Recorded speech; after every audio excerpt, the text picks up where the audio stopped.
take a deeper look at what it is. Right now, the largest public works project in Baltimore history. It's called the Red Line. And if you haven't heard much about it lately, guess what? You're not alone. It's a train that would carry commuters across Baltimore, from the Woodlawn area of Baltimore County in the west to Johns Hopkins Bayview Medical Center in the east and back again. Yeah, right now, the price tag to build the Red Line is estimated to be $2.6 billion. That's billion with a B, and that's up from an estimate of $1.6 billion just a couple years ago. I'll explain how that happened shortly, but it is clear tonight that some people who supported the Red Line at $1.6 billion do not support it at $2.6. Edmondson Avenue in West Baltimore is one of the few places in the city where you can find any evidence of the Red Line. You ride past it all the time on a bus.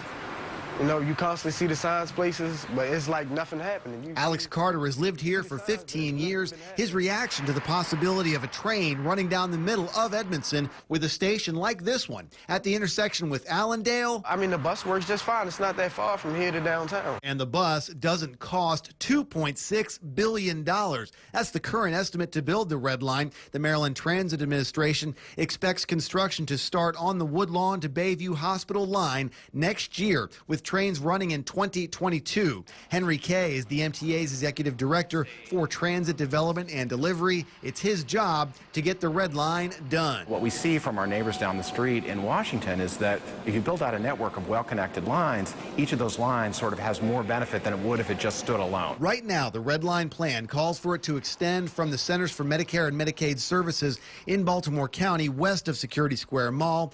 It would run past the Social Security Administration, tunnel under narrow Cooks Lane, and then come out of the ground through West Baltimore on Edmondson Avenue. It would go back underground near MLK Boulevard west of downtown. Stops are planned for the downtown area with stations like this one at Light and Lombard Streets. It would continue under Harbor East and Fells Point and then come out of the ground again on Boston Street in Canton. It would turn north at Canton Crossing and make its way through Highlandtown and finally to Bayview Hospital, a 14-mile trip, the MTA says, that would take about 45 minutes. We very much think of it as the trunk of a future network of services in that corridor. Not everyone agrees. Marty Taylor is a medical researcher who's helped start a group called the Right Rail Coalition. It just doesn't do what it says. It doesn't make transit better. He and other volunteers, including, he says, civil engineers, put together a new plan that they've been pitching at community meetings around the city. The major difference, the Right Rail Coalition is calling for the elimination of that tunnel under downtown. Instead, they say surface streetcars could carry just as many people across downtown for up to $1 billion less. Plus, they say it would be easier to connect the east-west line with the existing light rail and metro subway. We're not saying start over. We're not saying kill it.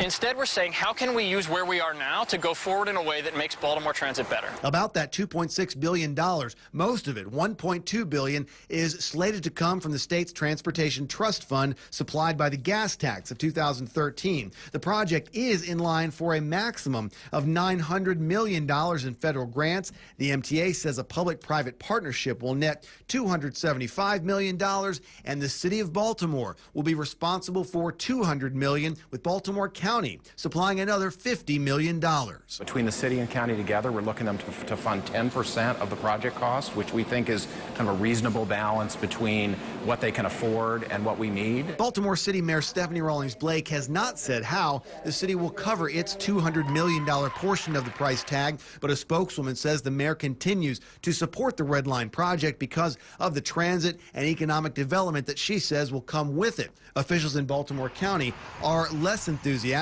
A spokeswoman for County Executive Kevin Kamenetz said, quote, "The Red Line was always supposed to be state and federal funds. The county continues to review this new request and has not made any decisions. County officials are not the only ones who appear to be souring on the plan." Right now, it's $1 billion over budget without a single shovel in the ground. State Senator Bill Ferguson represents areas of Baltimore City, including the Inner Harbor and Canton. He says people who live in Baltimore need to take a close look at the Right Rail's plan to eliminate that downtown tunnel. They've put forth documents that show $1 billion less of a plan that accomplishes remarkably similar objectives. As for the $200 million, Baltimore City is now being asked to contribute to the plan. This is a new proposal.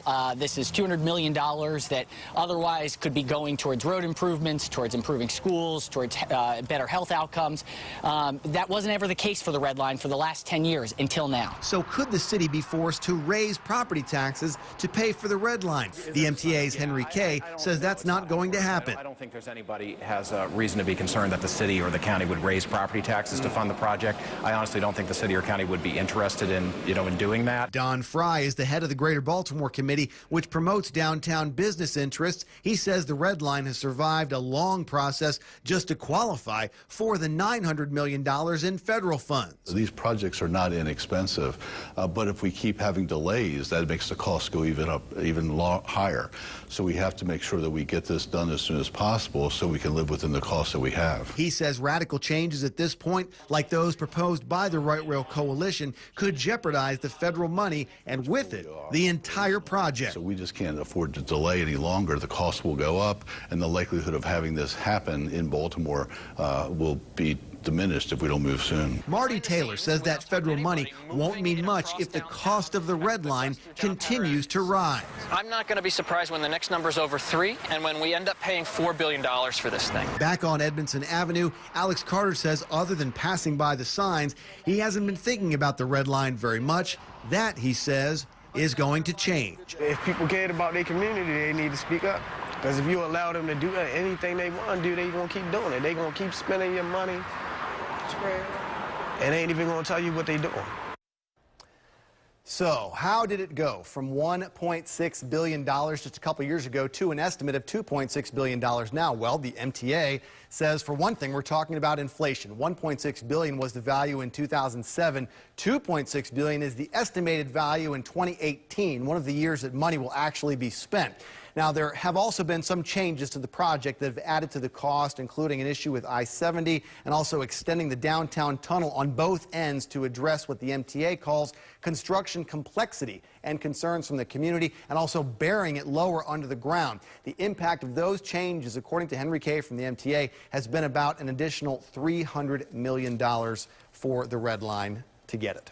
And I thought the 95 White Marsh project was taking forever. It's taken a while. Talking about changes now in terms of Harbor East, what about that that's coming out now? Right. This week there's been a bit of an issue with that as well. The MTA wanted to put its Harbor East station on a spot where right now it's owned in a building owned by John Patarakis, who, as you know, is the baker and the developer of Harbor East. He did not want the station to go at the spot that the MTA chose, and so rather than go through a long legal maneuver to try and force the station in, the MTA says it's going to move the block a little bit to the west, to the bottom of Little Italy. Some neighbors there are not too happy about that. That move also forces the MTA to change the entire configuration of the downtown tunnel. That could add time and money to the final cost of the Red Line, so we'll see how that goes as well. All right, hopefully not another 15 years. Thanks a lot, Christian Schaffer. Watch. All right, stay with us. You can go more in depth on the business aspect of the Red Line and what economists have to say it means for Baltimore. You can find that part of the story on our website at abc2news.com/infocus.